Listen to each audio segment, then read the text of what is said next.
Hello, everyone, and welcome back to Pop Culture University, the university where you learn everything going on in the world of pop culture and see what life lessons you can get from it for your own life. Oh my God, you guys, this is the craziest day of life, a joyous day. Not only do you get to hear my sexy, sensual ASMR voice whisper all this tea directly into your ear, I always talk about how I'm the sexiest podcast host in North America. And now you get to finally see my face as we go through all this tea. For all of you who have been listening for so long but have never seen my face, thank you so much for waiting to get to this point. We're going to talk about later in the podcast why it's taken me so long to film, but we're finally here. You guys have graduated from audio only. You have your bachelor's at Pop Culture University, but now we are going for your master's. So to celebrate this new joyous podcast, it's going to be a whole new vibe. When you bring a podcast to life and have a physical version of it, you get to really run wild and just let loose. So there's going to be new segments. You guys know I love my segments here, talking shit about Selena Gomez, 5 nice things about celebrities I actually hate. We do a lot of hilarious segments, but a segment I want to bring to the Pop Culture University video is something where I have a teacher's pet.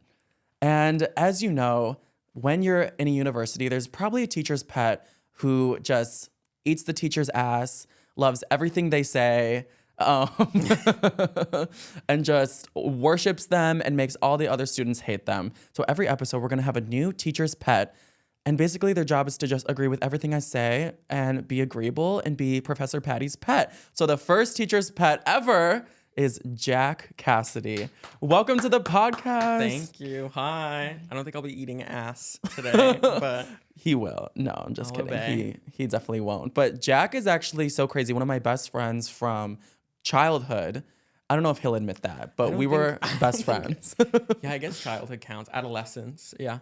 Adolescence. Yeah, we met at such a funny phase in our lives when we were like 13 and looking, you know, how 13-year-olds look. Scary. So we've been through the trenches and we're still friends. And we actually moved to LA together at the same time, but for different reasons. So crazy. We grew up in the same neighborhood. Yeah. And then we moved across the country and are now in the same neighborhood again. So full circle. Yeah. It's actually so weird. I'm actually really happy to have Jack though, because he is a cinemaphile. And that is a totally legal thing. And it's about loving movies. Ew. So we're going to... Don't say it like that. Jack is going to start a movie TikTok very soon. So you guys should give him a follow. What's We'll your see. potential We'll see. at? I don't know yet. Okay, well, check out my Instagram story one day. I'll shout him out. To yourself. Yeah, I'll shout him out on there. If you're still listening to this audio only, I really encourage you to go to YouTube and check it out. My face is so hot. I have like a chiseled face like Henry Cavill. I'm wearing glasses Really, like I'm really Clark real Kent. glasses, yeah. Yeah, and I just have a Superman build, Superman hair. So I think you should come and check me out on YouTube. Please come there. And if you already are here, please leave a like. I can't express to you how important that is. We've built this podcast up so much. I want to show you guys my manifestation journal. You know I'm always trying to preach to you guys positive outlooks on life, manifesting your dreams, and only leading with positivity here at Pop Culture University. And I don't just talk about this stuff. I really practice what I preach. So this is my manifestation journal. And on this page from 2021, when I just started it, I had like no followers. I was so like anxious and shy and like that girl who worked behind the candy counter in Sweet Life of Zach and Cody. I would like scream if anything happened, but I wrote down a bunch of times like a neurotic person, I'm happy I will consistently have 2,000 podcast listeners. And now we have blown that out of the water. We have more than 30,000 followers just on Spotify. I still haven't been able to check out my Apple Podcast followers because Apple Podcast Connect kind of sucks. But yeah, I'm always manifesting like crazy. So this is just a higher manifestation of the podcast, bring it to real life. And that's thanks to you guys for being such amazing students.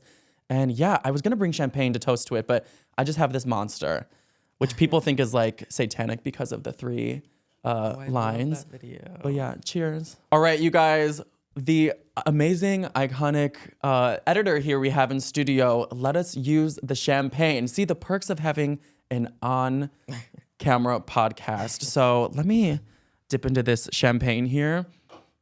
Something I like is to celebrate every single win I have in life, big or small. And I think finally getting to a place where you can film and have a following that even cares is definitely a place to go to. I never opened champagne before. Yeah, I haven't Jack. opened either. No, this is not something Okay. to take lightly.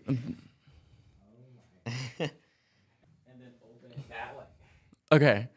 Okay, guys. So here's to the new journey of filming Pop Culture University, getting your master's, and taking over the world with this podcast. I'm about to pop champagne. Ah! How do I do it? Just hold it with your hand. The cork. Okay. And exactly. Twist it off. Oh my God. Don't like thousands of people die every year from this? Yay. Fuck! Quickly pour it. Hell yeah. Wow, that was so intense. That sounded like a gunshot. That sounds like what I hear outside of my building every night. Okay, cheers to me, Professor Patty, to all my amazing students, but mostly cheers to Jack for being the thank teacher's you. pet. Yeah. the Drinking in inaugural classroom. teacher's pet. Ooh, that's good. We're on our champagne shit. We really are. Oh, this is so exciting. Okay, you guys. Well, this is already off to a great start. It really does feel like a celebration, and I couldn't be more thankful for the champagne. Seriously, thank you for that. So sweet. But yeah, if you still haven't joined the video version, please head over to YouTube, check it out, join the celebration, more surprises to come. But let's get into the tea of it all. We're going to get into our regularly scheduled program. Like when your teacher's in schools, like we're only 2 weeks behind. We got to get into the criteria, or, you know, you're going to have a bunch of homework every night. So we can't fall behind here. We always start with a bell ringer. The bell ringer, if you don't know, if you're new here, if you just discovered it on YouTube, is the thing to ease us up, to get us a little wet before I just stick it right in.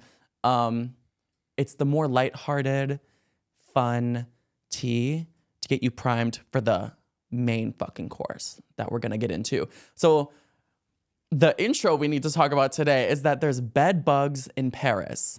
Bed bugs are taking over the city. This is the new global pandemic. So if you go to Paris anytime soon, you won't just be disappointed by the Eiffel Tower. You'll also be disappointed by the itching and burning that you'll have when you wake up. And if you've been a listener for a long time, you know I thought I had bed bugs last month, and it was the worst month of my life. I had to go to 2 Airbnbs that my building now told me that they're not going to pay for. They were very expensive. They were like $1,900. Apparently, my apartment was still inhabitable because the beagle that they hired to sniff out any bugs only found spiders and not bed bugs. I think that's the most bullshit thing ever. But if I knew bed bugs were gonna be a trend that Kim Kardashian would have and Kylie Jenner, maybe I would have kept them. I would have stayed on trend. So this is why this is such a crazy big problem. Paris is the world's most visited city with 44 million tourists in 2022. But now 1 out of 10 households are experiencing a bed bug infestation. That is so disgusting. Bugs and pests like that are the most vulgar, vile beings on this planet. Even worse than Ron DeSantis. They climb onto your body without your consent. They bite you without your consent. I am not your host. I am not your mom. Get off of me. Get out of my house. That's what I think. People won't even sit down on buses and trains because they're scared they're going to get a bed bug that is crawling on top of them. People are standing up, just grabbing the poles. How savage of them. No, right? I mean, Primitive. yeah, now, yeah, on their commute to work, they're like, I'm going to stand up. But it's funny because like normally people would be fighting over a seat. Now everyone's like, you can have the seat. That's disgusting. The mayor or whoever is in charge of Paris said, no one is safe. Oh my God, is Paris Hilton in Paris? I think Paris Hilton should be in charge of Paris. But if you go to Paris, don't stay in a Hilton in Paris because you will get bed bugs. I think what these bed bugs want to do is they can't let the Met Gala cockroach show them up.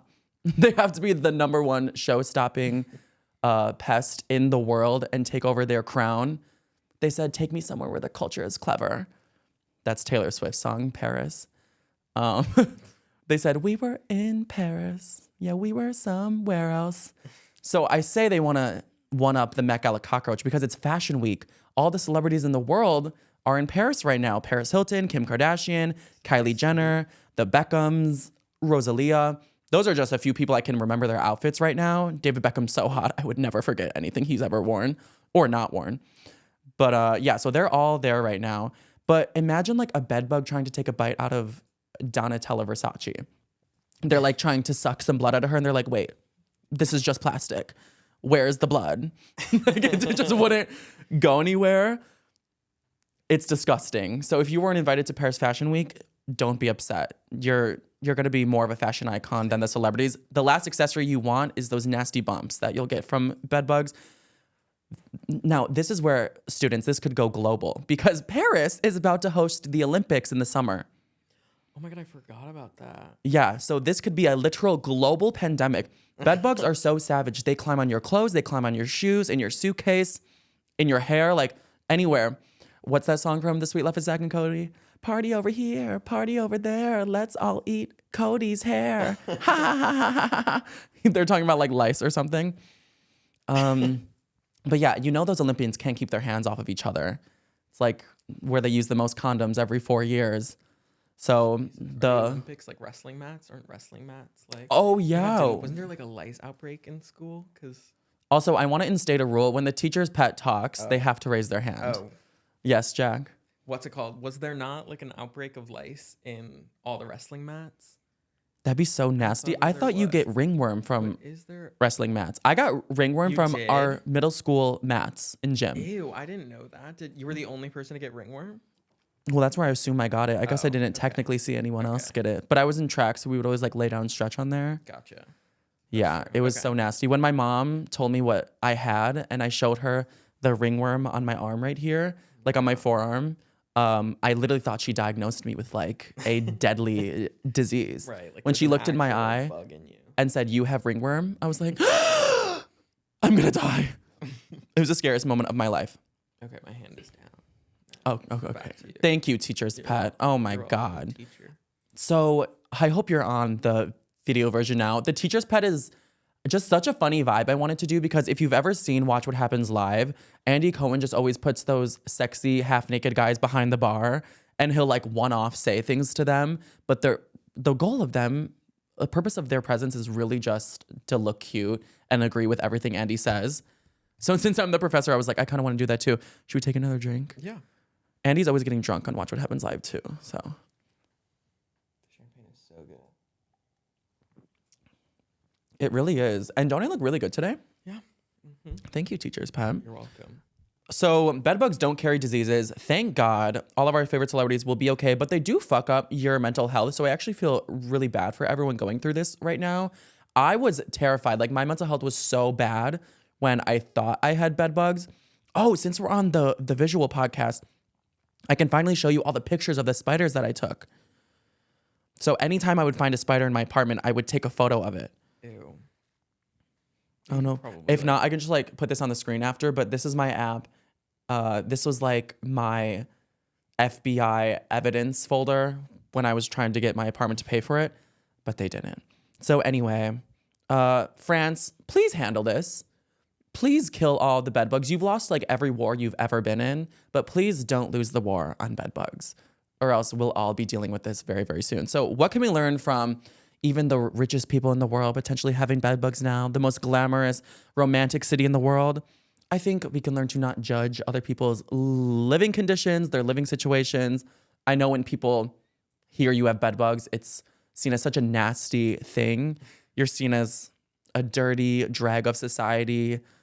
Your hygiene is so horrible, but you really can't control when things like that happen. You just have to handle it. And the last thing you want is someone to judge you. Let's say you just moved into an apartment, you have mold, there's flooding, there's all these different things. It just doesn't help to judge someone's living situations and make it worse because it's really not a reflection of them and they could have a million things going on that's out of their control. So don't be assholes.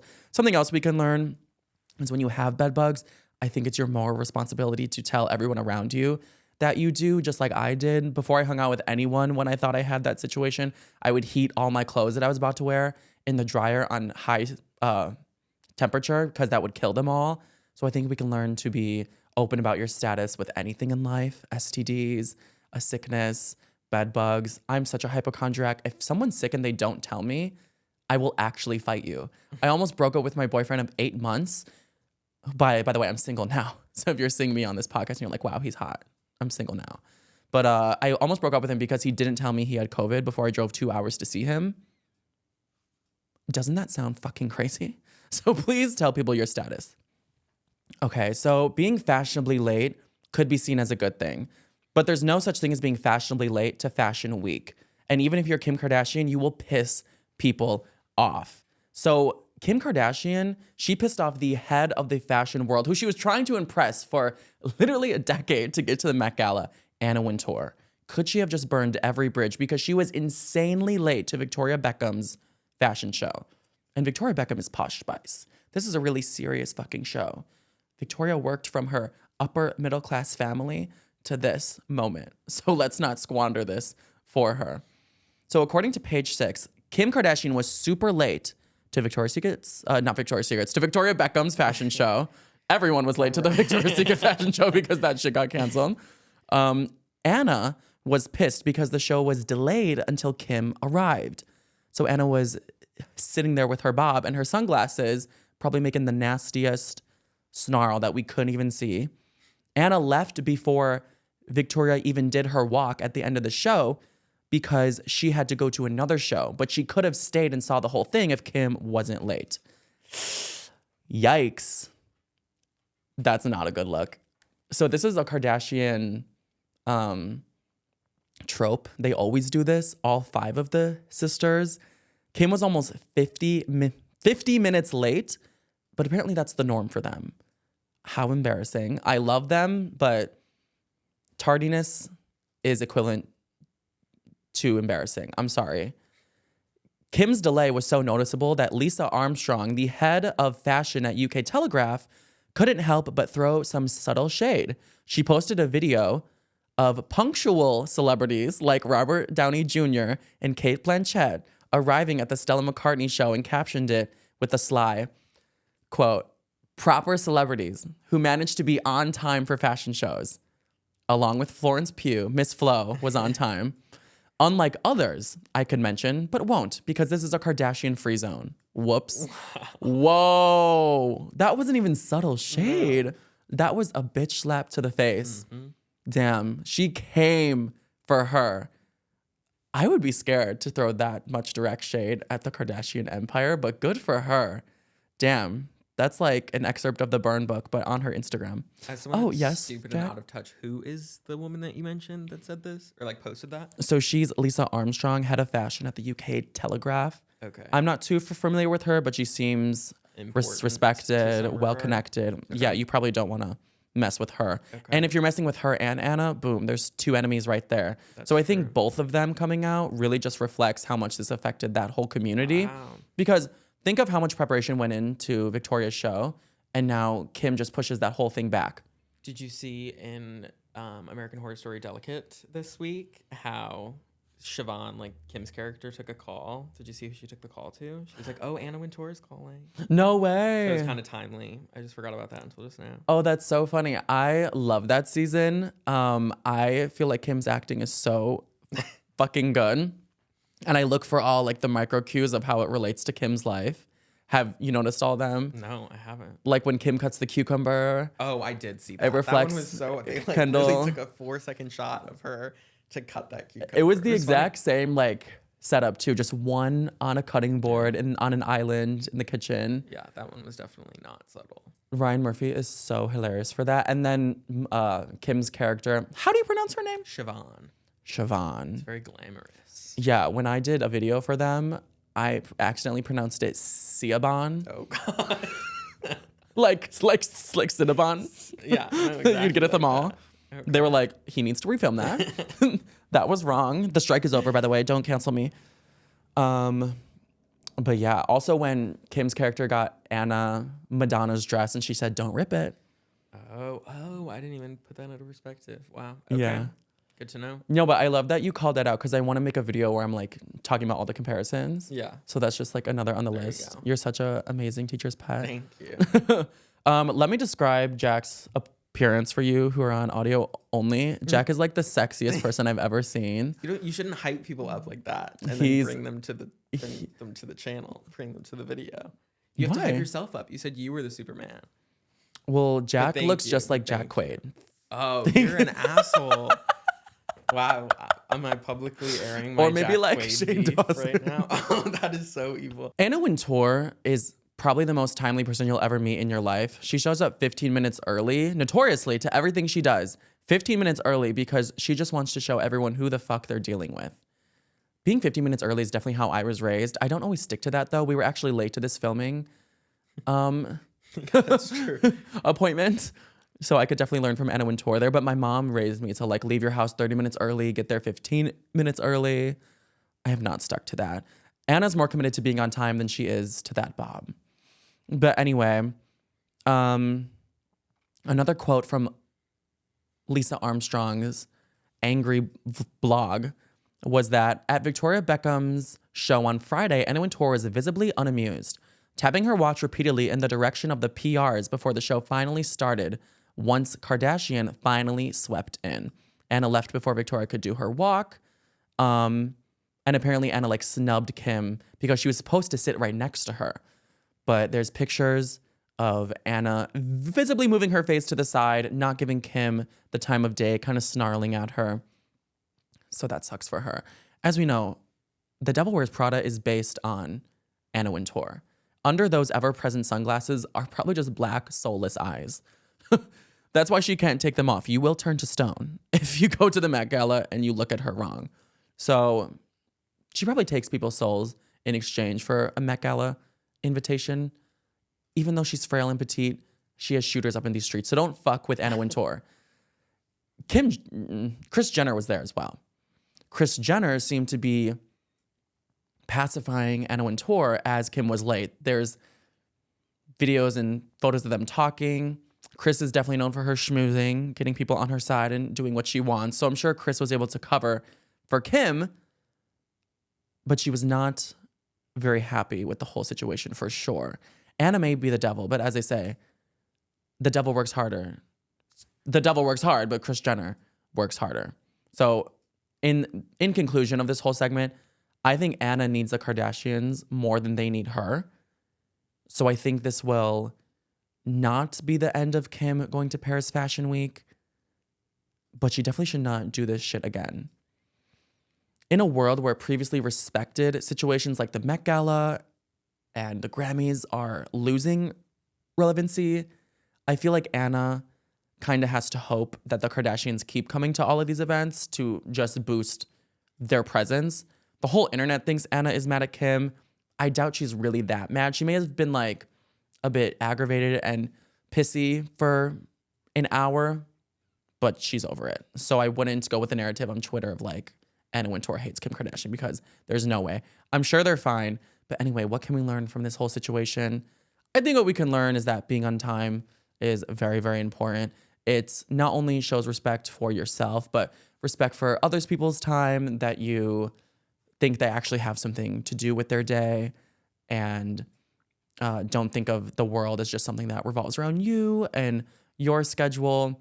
And people will like you a lot more if you're on time. Again, I should learn from that. I was late to this filming. Mm-hmm. The Cheesecake Factory was just so busy before we got here. Tequila-less drink. Yeah, with my tequila-less drink. Thank God we have the champagne. But also, I think you should be on time for yourself. Being on time is a foundational positive habit that starts a domino effect of excellence within you. And I really do believe that those small wins that people always talk about, if you're depressed and laying in bed and you feel like you're just bad at everything, blah, blah, blah, a small win like being on time to everything can really build your self-confidence. Showing up on time not only tells others that you're dependable, but it teaches you that you can depend on yourself.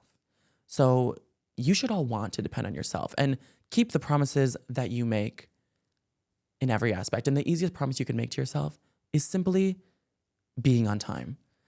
All right. Teacher's Pet Jack, can you pour me some more champagne? Oh my God. Thank you so much. Aren't I doing so good? You are doing so well. Can you say that into the mic? You are doing so well. Do you agree with everything I've said so far? I agree with everything. Well, not the Jack Quaid comment. Do you think Anna Wintour hates Kim now? No, I don't think Anna Wintour hates Kim. I think she was probably just pissed off. Yeah, for a moment. I mean, if Anna Wintour hated every single celebrity that pissed her off, she wouldn't have a career anymore. Yeah, she would have no one left. No. That's a good point. Thank She needs you. all of them just as much as they need her. No, exactly. Like, it's definitely a transaction. It's not just her doing things for charity. Yeah, Kim is at such a level of fame, clout, and excellence. She could be 2 hours late, and they would wait for her. They would wait for her. Yeah. For sure. Anna Wintour. She looked so good when she was like sashaying in with her big butt and her pink dress. Anything Kim does, I just fawn over. I love driving through LA and seeing all the billboards. You're really a big supporter. I know. Do you love seeing the billboards in LA? Isn't it such a fun part of the city? I have to say yes. I have to say. Oh, well, the billboards, yeah. The Kardashian ones, I feel like are only pretty recent that I've been seeing. But yeah, I love the billboards. Yeah. I don't know. So, as you guys know, I just moved to LA, and I kind of want this podcast to be a hero's journey vlog of my time in LA. So, as you guys know, I moved here in June. If you're new and you just discovered me on YouTube, I just moved to LA in June from Chicago. Me and my teacher's pet, Jack, did that. And It wasn't June. Sorry to interrupt, teacher. no, it was June. Do you want me to like keep up a lie? I moved here on June 17th. No, for me. I've been here a year and a half. I just meant you moved here from Oh, Chicago like right. me. Oh, okay. Sorry, I didn't know if you were lumping. We didn't move here at the same time. Jack's established, you No, guys. I'm not saying that. I'm just like, yeah. Okay, you're good. Jack's an established dynasty There you go. here in LA. Yeah. But I really do love LA so far. I feel like I've been acting like an LA boy my whole life. Even before I moved here, like I always was organic and vegan and love my green juice and going to the gym. Like it's my day job and never wanting a real job. And, you know, like being an influencer and stuff. And I low-key feel like I'm living the Gen Z dream. So I just want to like vlog this for you guys. Because at the same time, I don't feel like an influencer. I don't feel like I fit in with everyone here. Not because I'm like so down on myself or anything. I just don't feel like an LA baddie. I feel like these influencers are just a different breed of people. I went out last night and so I went to Landon Barker's, it was like his birthday concert. Shout out to Landon Barker for his birthday. He's turned 20.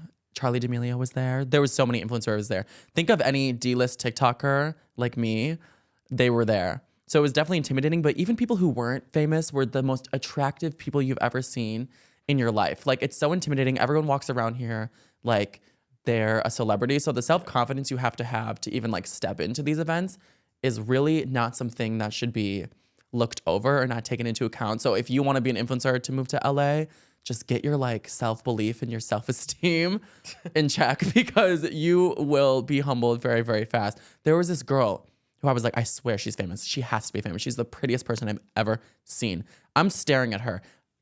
Kylie Jenner's best friend Stassi was there. Like Charlie D'Amelio was there. All these Instagram models were there. And I see this girl. And I'm like, do I know her? And I'm gay as fuck. But I'm mesmerized by her beauty. I keep staring at her. So I go up to her eventually and I'm just like, I'm sorry if this is weird, but you're the prettiest person I've ever seen in my life. And she goes, oh, thank you so much. I told her, like, I almost Googled if the Hadids have a third sister because she looks like just as pretty as them. Maybe she has an almond mom just like them. But whatever is going on, it's working. But she literally looked like Giselle Bundchen, and then she wasn't even famous. Wow. She told me she doesn't do TikTok, she doesn't model, she doesn't do anything. And Good for her. I'm like, what? She's going against the grain. I'm like, girl, you need to capitalize on just how beautiful you are. Wow. But that's everywhere here. And it's really crazy. But yeah, so I saw Stassi Baby and I was with my magician friend. Another fun part about living in LA is like everyone has these skills and talents and these passions that they're pursuing. At the same time, it's fun because everyone's so creative and artsy. On the other note, everyone's really terrified that their career has no job security. And we're all like, this is my passion, but will it last? Everyone's working really hard here and like grinding. But I feel like that's built some sort of camaraderie with everyone. So I would say if you want to move to LA and get into the influencer scene, it's not as scary as everyone says. Of course, there's fake people. Of course, there's people who say, oh, let's hang out, and then never text you or get your Instagram, but then don't follow you back. There's people like that, but you can clock those people so fast. There's influencers who act like they're the most innocent girl next door, boy next door, best friend, who you meet and you're like, oh, you're actually an attention-seeking, soul sucker, fame fucker. And that whole boy next door thing is a lie. I would say their names, but they're really not famous enough for it to have any impact, and I don't want to have any drama. So, but yeah, there's definitely people like that, but there's also a lot of camaraderie, and people seem to want to help each other out. I know it sounds crazy, but influencers are down to collab. They're down to have a good time. So if you're like up and coming, feel free to DM people who you think could help you out, or you're in like a similar niche, things like that, because it really can be a very inspiring environment. I'm trying to think who else was at the Landon party that was like worth mentioning. Oh. So I did the magic trick for Stassi, and she was with Jaden Hostler. I'm not too familiar with the influencers. As you know, on this podcast, I more so talk about celebrities, but I see Jaden Hostler and I see he's with someone. And for a moment, it escaped me that he was with Stassi. And then my magician friend, Day, goes up to them and we're doing a magic trick with them in their face. So I'm like this close, face to face with Kylie Jenner's body double, Stassi.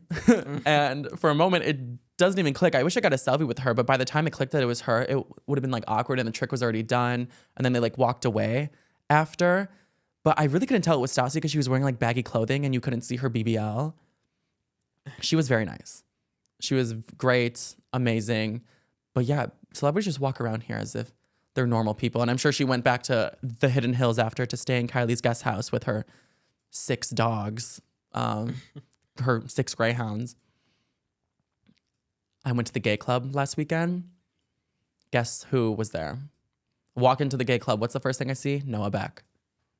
I'm not saying anything, but Noah Beck was at the gay club. And let me tell you, he's really attractive in person. I love Noah Beck. I feel like out of all the TikTokers, he has managed to maintain a certain level of relevancy without being a clout chaser. He's very authentic. He's very creative. He's had a good career model for starting on TikTok and getting off of TikTok, because that's kind of everyone's dream. I want to get off TikTok right now because of the terrible algorithm change and the TikTok shop that's harassing me and possessed me like a demon. I need to be exorcised of the TikTok shop. I hate it so fucking much. TikTok is really dragging its creators through the mud right now. But Noah Beck has done a really good job of ingraining himself into fashion and into his podcast and into his YouTube. Unlike, I would say, other TikTokers who we don't hear of as much or don't have as much impact or struggling to get views. Maybe I've already mentioned them in this podcast. The ones who I'm talking about. But we love everyone and we wish them the best. But I was keeping my eye on Noah Beck in the club, not just because he's hot, but because I wanted to see if he was looking at the stripper a lot. Who was he with? He was with that one boy who always is with the Kardashians, but seems to just be their fun friend who makes TikToks with them. No, it's Carter, I believe. Oh, then I don't know. He just makes TikToks with famous people. I don't really think anyone knows who he is or what he does. I don't think he's in like that famous realm, but his TikToks do well, of course, because he's like with Kylie fucking Jenner. Yeah. Good for him for having the goal to like go up to these celebrities at events and be like, let's make a TikTok. Because I think that would be definitely bold and annoying. Oh my God, speaking of that, I went to an event this week for an reality show coming up called House of Villains.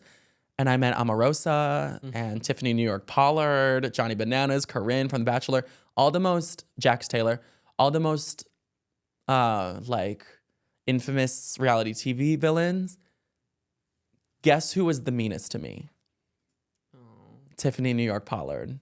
Oh yeah, Jack was there. Jack was my +1. I witnessed the Tiffany Pollard thing. Can you describe the situation? I didn't want to like interject in, so I was just kind of standing off to the side. So I didn't hear anything that you were saying, but it just sounded like you were asking her questions. And then every time that you asked a question, she just kind of like turned her entire body away from you. So yeah, in a blatantly, almost sociopathic, rude way. I don't know if I'd personally say sociopathic, but yeah. I go up to her, and Tiffany New York Pollard is like from The Flavor of Love, from We Love New York.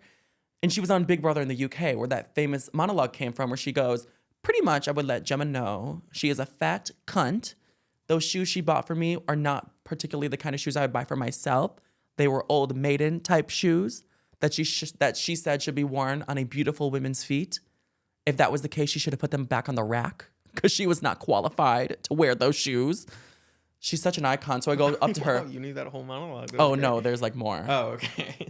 I know it though. I go up to her and I'm like, Tiffany, oh my God, you're on the Mount Rushmore of reality TV. You're such an icon. She's like, oh, thank you. And like turns away. Like that's all she wanted me to say to her. And I'm like, you know, your monologue is so iconic. I'm so excited to see you on the show. She was like, yeah. I was like, okay, girl. Yeah. I'm there as a TikToker to like It was like take photos. Yeah, like I'm everyone there was for that. purpose. Yeah.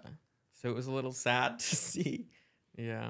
I'm sorry. But we got the selfie. You got the selfie. It looked good. She was nice enough not to make me feel like shit. Like she made sure to she come wasn't, back. Like, outright mean. Yeah. Like after she turned away, she made sure to like laugh and be like, okay, bye. But like, Yeah. It was still definitely shady, mean for sure. I went up to her at a good time too when she was at the end of the line for the red carpet. Yeah. But other people were So- taking pictures. Like that was like a picture place. So like Exactly. she shouldn't have thought anything of it. But Exactly. whatever. I don't want beef with her. I know. So that's my update in the LA realm of things. Maybe had bed bugs. My apartment's not helping me. Some people are great. Some people are mean. Everyone's chasing their passions, but you don't know if they're going to work out. So it's a roller coaster ride. But like Demi Lovato said, so far, so great. Get with it. At least that's how I'm feeling. Having our dreams, just the beginning. So far, so great. Believe it. That's the Sunny with a Chance theme song. Okay. I was like, is it Camp Rock or something with a Chance? Oh Okay. no. We're Hopefully. so random. Yeah. The most iconic show of all Right. time. Lasted one season. Who knows what's happening with the cast of that show? They're probably all in jail. Maybe. Anyway, let's get into the next segment. So, students, I want to talk about people who seem to be able to say goodbye to relationships and move on healthily, and those who cannot. Of course, we need to start with Ariana Grande. Ariana Grande, she can move on and just ghost these bitches. It really does not affect her. It doesn't matter if you were her fiance, you were her husband. She will move on from you in the blink of an eye. So she's already had 2 rings. If she gets proposed to 5 more times, her song 7 Rings will have a whole new meaning. But she can move on from anyone. So now she's living with Ethan Slater, her boyfriend that she apparently obtained by being a homewrecker, which I do not agree with. Ariana is innocent. Oh. Leave Ariana alone. She moved in with him. They now live in the Pineapple Under the Sea together. That has angered people all week. I haven't seen people shut up about it. They're like, I knew she was such a bad guy this whole time, ever since she licked that donut. She's such a bully. She's so rude. She doesn't have empathy. She's not a girl's girl, even though half of her songs are about like female empowerment. She is a girl's girl. There was no home left to wreck, Oh. if you want me to say that. There was no home left to wreck. Right now, Oh, it's a Ariana rendition. found her Okay. next. And all these rumors are incorrect, yeah. There was no home left to wreck. So shut the fuck up, shut the fuck up. She's loving, she's living, so shut the fuck up. Did you write that? That's so good. She wants SpongeBob to live with her because she was never a home wrecker, yeah. There was no home left to wreck. So shut the fuck up, shut the fuck up. She's loving, she's living, so shut the fuck up. Shut the fuck up. Really. So she moved on, and guess what? Her ex-husband, so crazy that we're saying that, her ex-husband, Dalton Gomez, also moved on. He was seen kissing actress Mika Monroe Micah. at Jumbo's restaurant here in Hollywood. So if I ever pull up on them, it's up for him. So Jack is a cinemaphile. So do you know Mika Monroe? I don't know if it's Mika or Micah. I think it's like Maik, but I don't know. It's AIK. Oh, okay. So yeah, then I think it's Micah, but I could be wrong. Oh, She's yeah. from It Follows. If you guys have seen It Follows. It follows. Dalton, better be careful. It follows. She's passing the thing to him. No, maybe she's being smart about it. She was like, let me find like the villain of the like that no one likes right now. Oh And yeah. give it to him. That's a great point. She's doing our dirty work for us. Yeah. So It Follows is it's a horror movie about a basically like demonic STD that you pass on to people, and then this monster follows you if you have it. And you have to have sex with someone to pass it on. That was a great log line. Yeah. That's so exactly that. easy. I would have passed it on to like 4 people this week. Wow. That wouldn't be a problem for You're for me. spreading it. It's not just one. I would be the final girl in that show. Yeah. The final hoe. So anyway, Dalton has moved on. This actress kind of looks like Ariana too, like a high pony, blonde hair right now. So many people are dying to be Ariana Grande. Like Paige Neiman, Madison Beer. I'm kidding. Anyway, so they were kissing and they were like kissing really hard. In this restaurant, he was grabbing her whole face and he has some big hands.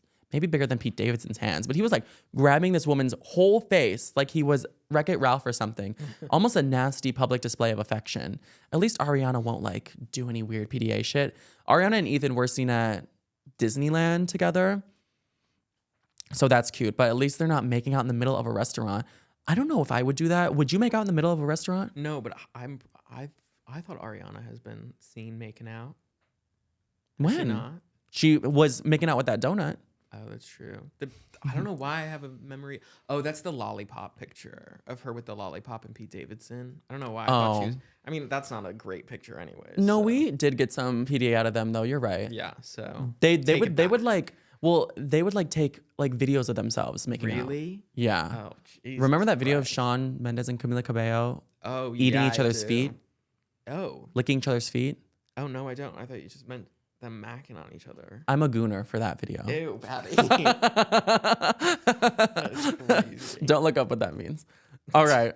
Anyway, so Ariana and Dalton, now that they both moved on happily, you all can stop harassing Ariana. I know my students wouldn't do that. Anyone who's my student here is insanely smart and has nuanced conversations and knows Ariana Grande is not the problem here. But you will be expelled if you think otherwise. Anyway, they settled their divorce so fast. They filed last week and they settled it within a week. Ariana has to pay Dalton $1.25 million in the divorce. I'm like, why? I am not a divorce attorney, Laura Wasser, but is it like alimony? Like, what does that even mean? Why does she have to pay him $1.25 million? Like, damn, that's his full-time job, being married to Ariana Grande for 2 years, and he made $1.2 million tax-free. No taxes on that shit. The RIS can't even touch it. What kind of bullshit is that? What? The IRS can't even Okay, got it. touch it. Ain't nobody gonna touch it, touch it, touch it. You know that song? Yeah. You're so slay. Yeah, you have so many good song parodies today. Oh yeah, true. Okay, so Dalton, the luxury real estate agent. Real estate is like a thing where you that's his don't. job? Yeah, Oh.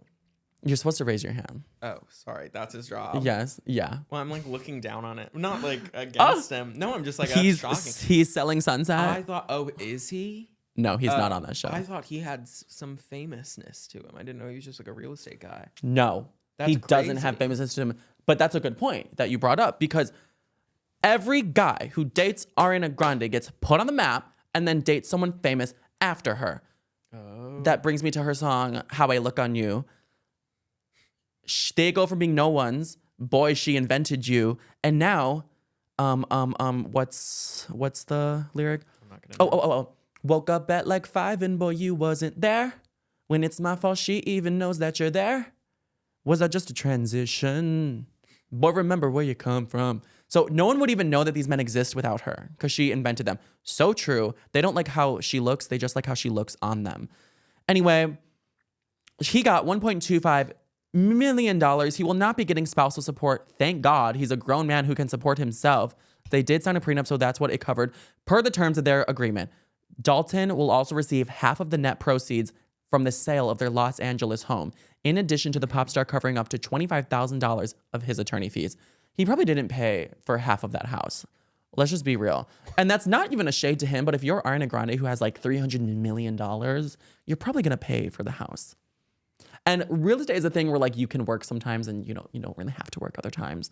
So I'm sure he wasn't working that hard in the past few years. He may have cheated on her. He may not have cheated on her. That's what the streets say. So I think Ariana is just being the bigger person. She's not like Lily J crying to TMZ about her relationship getting ruined. I think she's being painted as the villain. Everyone moved on. There was no home left to wreck. So amazing. All right. Pete Davidson, speaking of the Ariana Grande cinematic universe, Pete Davidson has moved on. And as we know about Pete Davidson, he has quite the reputation to uphold. He has one of the most iconic, illustrious rosters of all time. Being one of Pete Davidson's girlfriends is like getting the cover of Vogue. It's something iconic at this point. It's almost sought after because of the prestige that it gives you. Oh, like you're in that lineup of historic girlfriends: Kim Kardashian, Ariana Grande, who else? Kate Beckinsale. Oh, good one. There was other people, I think. Oh, Chase Sui Wonders. Yeah, I mean, she was from Bodies, so she's an icon. Yeah. But Emily Ratajkowski. Oh, I didn't know they were together. Oh, one of the prettiest women of all time. How does he keep doing this? Yeah. He needs to be studied. Does his penis have a magnet on it? Is it that big? I don't know what possesses these people, but he like has possessed all of them. How yes. tall is he? Over 6 foot. I'm not exactly Right. sure. Weird. You can I'll Google how research tall it. he wow, is. I'm the teacher. I'm the teacher's pet that has to Google it. Yeah. So How anyway, tall? how could he keep this legendary streak going? How could he find someone worthy of this? Especially with the community service he has from getting into that crash in Beverly Hills. How tall is he? 6'3". 6'3". Are you 6 foot? No, 5'10". Oh, I'm 5'11". Oh, well. You wish. Anyway, I'm not going to say 6 foot because I don't want people to be like, you're lying. Right. He did, though. He kept the legendary streak going. He is dating Madeline Klein. Madeline Klein. If you don't immediately recognize her, she is from Outer Banks. She is the one who always yells, John B., John B., to the main character. Who knows why she says her last initial, not last nipple. I'm sure she's screaming, Pete D, or Pete's D in bed. I know her from Glass Onion. Yeah, she's so good in that. I know. Yeah. She doesn't have the biggest role, but the fact that she was in that movie amongst all those like really big stars and held her own, she killed it. She really did. And that whole time I was like, she's so hot. Whoa. I was like, who is this beauty? Because I never watched Outer Banks. It's just not my vibe. Like the Outback or the swamps with the gators and the straight love story. Like it's just not like the Pogues and the whatever. It's not my vibe. But Glass Onion, so good. I was mesmerized by her beauty. Pete Davidson apparently was well, and he got her. So she's 25, he's 29. I think that's a great age gap. I think that's totally normal, and they're in the same like generation there. So Pete and Madeline were in Las Vegas this Saturday for Pete's live stand-up show at the Chelsea. So they're going out, they're being very public together, and then apparently they stayed in their Crockford's entertainment suite at the Resorts World Las Vegas most of the time there. So she was definitely experiencing his iconic BDE the whole time. Good for her. She took a ride on one of the most famous disco sticks of all time. I'm happy for her. I can't imagine Pete Davidson's thrust game being very good. I don't know. He looks like a stick. Like he just doesn't seem to have the moves of a dancer or anyone who moves their body very much at all. So good for him. Maybe he's just a savage in there. Good for him. So Pete Davidson is like, he's moving on from woman to woman, but it's actually causing him mental health issues. Pete voluntarily checked himself into a mental health treatment facility in June for post-traumatic stress disorder and borderline personality disorder. He said, quote, "In my 20s, I've dated people, and for some reason, that's very crazy and interesting to people. I don't think it's interesting. I've been in show business for like half of my life almost, for 14 or 15 years, and on a national TV show. In 12 years, I've only dated 10 people. I don't think that's crazy, but to some, that's very interesting." That became all people would talk about. So his relationships getting dissected down to the teeth in the media would drive him crazy, give him major anxiety. And first of all, I do feel bad for people with anxiety.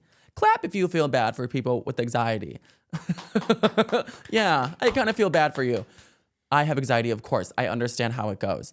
I feel bad for him. What I don't get about Pete Davidson is he's bringing this upon himself. He's playing the victim to his own circumstances because he'll go on SNL and make a billion jokes about the women that he's dating, or kiss Kim Kardashian on SNL, or sit there on the Weekend Update and be like, I switched Ariana Grande's birth control with Tic Tacs to get a laugh out of people. Obviously, you are bringing that upon yourself if you're going to be the main cause of your relationships getting absolutely dissected and just this buzz around them. Like, stop. This is this man's attention-seeking's fault. He's attention-seeking. For someone who claims to not like relevancy, he sure loves clinging to it. That's what Ariana Grande said before. I think he's weird. I think he wants his cake and wants to eat it too. He wants the fame, but doesn't like when it's bad. Or he's like one of those people who like to pretend they're not more famous for their personal life, but more famous for their work. And they think they're an A-list star because of their work, but they're absolutely not. And they're like, why don't you just focus on my work? Let's not live in delusion land here. And also, you dated Kim Kardashian, the clout goddess of the world. Like, she will do anything for fame. She'll put her throat and anything on the line for fame. So, what? No, nothing. Oh. No, I'm just agreeing. Yeah. Oh, good. Thank you. No one saw King of Staten Island, so. Did it do bad? I don't know. I thought it was straight to Hulu, so. Oh, it went straight to streaming. But I could be wrong.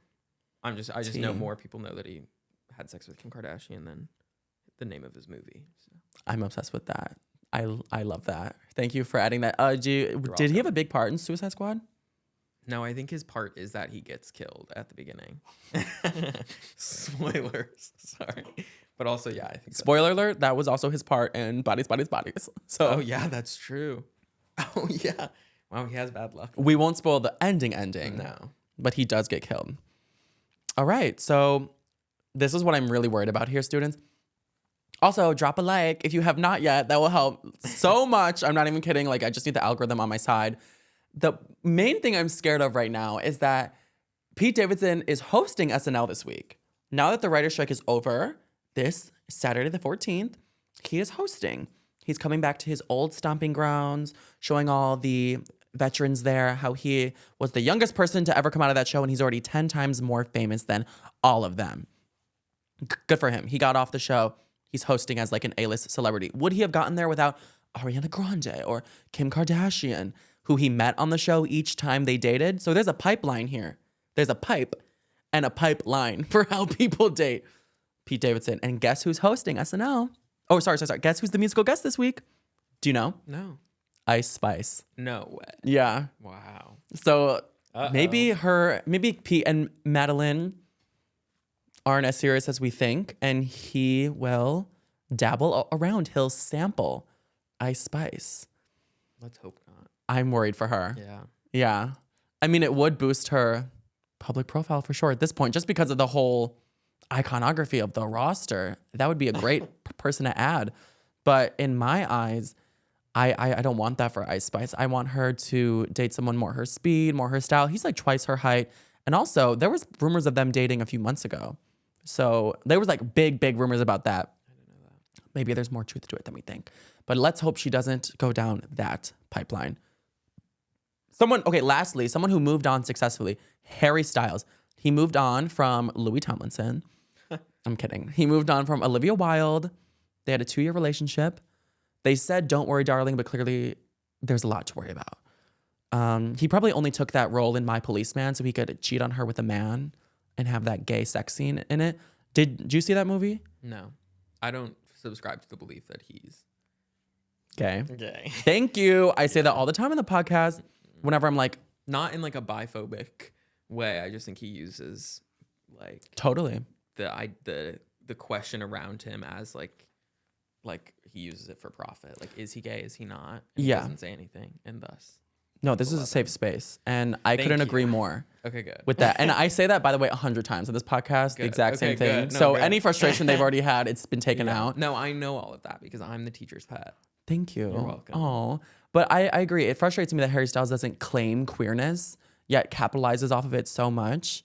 He just doesn't seem to be living the life. And it's not that it's like a Conan Gray situation where Conan Gray won't claim anyone, a man or a woman. It's Harry Styles repeatedly is dating women all the time. He's dating Olivia Wilde. He was just seen dating Emily Ratajkowski in Japan. And now he's dating Canadian actress Taylor Russell. So he really is on Love on Tour.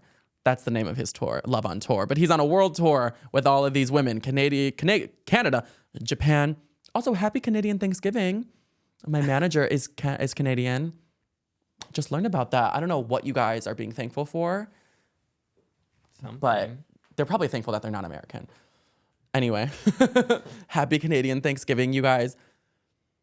So yeah, he's moved on to Taylor Russell. She is an actress known for Escape Room and Lost in Space. Tell us about Taylor Russell, Jack, because I don't know her. What's it called? She's so good. She's like soft spoken and like she's definitely an up and coming actress. She has like my guess is he started dating her because she has a play going on in London right now that like all celebrities are going to flocking and see. Whoa. I think it's called The Effect or something like that. But yeah, I think it's because of that. So she just wrapped up that play. She was in Bones and All with Timothée Chalamet. Oh, okay. So she's been with another frail young heartthrob. Well, I don't think, yes, that's true, but I don't think she was with him. But yeah. Okay. They were together. Well, if she got chlamydia, we know she was with Timothée Chalamet. Yeah. Let's hope she took her penicillin. Anyway, he has moved on. Do I know much about them? No. Am I happy for them? Sure. But I would love if he gave like the slightest ounce of proclamation of queerness, because it's just woman after woman after woman. And the only rumor of him being gay is with Louis Tomlinson, and that's just kind of like absurd. I'm sorry. I don't subscribe to that conspiracy theory, but you should subscribe to this channel. All right, so we're gonna move on. Someone who can't move on, Drake. Fucking Drake. So he's a drama queen for sure. Definitely, like, I think undeniably the biggest rapper right now. I don't know, like, besides Nicki Minaj, of course. But in the rap game, Drake has definitely been dominant in it for a long time. We have to give Drake his flowers. We love Drake. He does a lot of great music, great work. His tour is very entertaining. Overall, I don't mind Drake. I think he has some really iconic, cool pop culture moments, but there's just this side to Drake where I feel like he hates all women. Like, he just is such a man supporter. Like, just the male alliance that he forms with other men and, like, will always be on their side and publicly bash women over and over again. Biggest example, him supporting Tory Lanez and writing a verse about how Megan Thee Stallion was lying about being shot. That was really unforgivable to me. So while I do like Drake, it's like, why? Why are you so against women to the point where a woman who had doctors confirm there are bullets in her feet, you still don't think Tory shot her? Okay, fine. He is coming for Rihanna, the people's princess, the woman who has 2 children with A$AP Rocky. Do you know if they're married? I forgot for a moment. No idea. I'm so sorry. Either way, they have a happy family and they're beautiful. Their kids are beautiful. She's a billionaire. Good for her. The song is called Fear of Heights. He rapped about her on it. From his new album, For All the Dogs. For All the Dogs, of course. All his album titles are in evidence enough for me that he doesn't like girls. His last album title was Her Loss. This album title, For All the Dogs. The one before that, Certified Lover Boy. To me, it's just giving like men. So his album titles are just giving anti-women club. Let me tell you the lyrics of this song, Fear of Heights. And he like starts the song with these lyrics. Hold on, let me pull it up. God, I have like 26,000 photos. Okay. Hey, look. Why they made it sound like I'm still hung up on you. That could never be. Gal can't ruin me. Better him than me. Better it's not me. I'm anti. Yeah, the sex was average with you. Yeah, I'm anti, because I've had it with you. Okay, I'm anti, like your daddy's sister. Anti, like a family picture. And I had way better bitches than you, to be honest. Yeah, that man, he's still with you. He can't leave you. Y'all go on vacations. I bet it's Antilles. Great reading there. Thank you. So we know that's about Rihanna because he says gal, which is her name on Twitter, like bad gal Riri. And then he says Auntie, probably her most iconic album, Auntie, the last album she put out a decade ago. So he's definitely talking about Rihanna. Yes, they had a relationship over a decade ago, but he is still hung up on her and can't move on. And it's funny because the lyrics go, why'd they make it sound like I'm still hung up on you? And then he continues to diss her so much. If someone is talking about getting naked with a woman, getting in bed with her, and then insulting her, and the father of her children in a new song, to me, it's giving bothered. It's giving I'm not over it. Is that a stretch, students? I don't think so. Drake is giving overly emotional man with anxious attachment style, and Rihanna is giving stone cold woman with avoidant attachment style. Like, they just never really were a match to me. I feel like if they ever did have sex, with, by the way, I'm not even sure that they did. Was she wet or was he just crying on it? Oh, I'm not sure. No, I'm sorry. That's a Nicki Minaj lyric. When she goes, something about having sex with Drake. I don't know if the pussy wet or if he's crying and shit. That's a good lyric. That's a literal Good song. idea. Yeah, right? So anyway, sex with Rihanna wasn't average. She literally has a song called Sex With Me So Amazing.